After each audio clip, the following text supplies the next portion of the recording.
নমস্কার।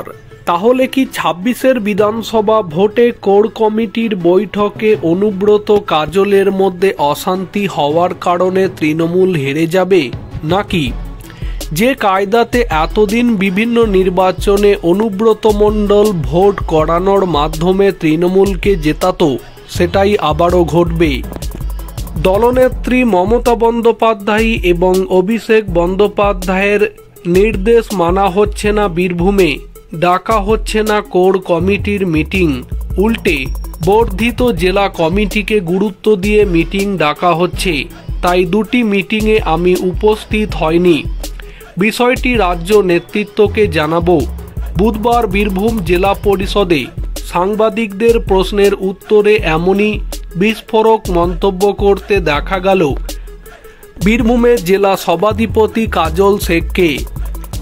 রাগঢাক না করে কাজল বক্তব্যে তিনি বীরভূম জেলার তৃণমূলের সভাপতি অনুব্রত মণ্ডলের বিরুদ্ধে সরাসরি উষ্মা প্রকাশ করে বলেন, দলনেত্রী মমতা বন্দ্যোপাধ্যায় সকলকে নিয়ে চলার বার্তা দিয়েছেন। একই বার্তা দিয়েছেন অভিষেক বন্দ্যোপাধ্যায়।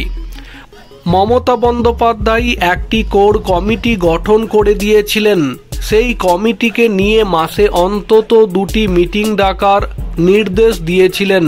একই সাথে বোলপুর, সিউড়ি এবং রামপুরহাটে পর্যায়ক্রমে মিটিং ডাকার নির্দেশ দিয়েছিলেন, কিন্তু সেই নির্দেশ মানা হচ্ছে না।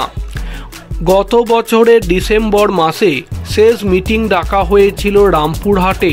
সিউড়ি মহকুমায় এখনও কোনো মিটিং ডাকা হয়নি। সিউড়িতে কেন মিটিং ডাকা হচ্ছে না সেটা বুঝতে পারছি না। কাজল শেখ আরও বলেন, গত পঞ্চায়েত এবং লোকসভা নির্বাচন এই কোর কমিটির নেতৃত্বে পরিচালিত হয়েছিল।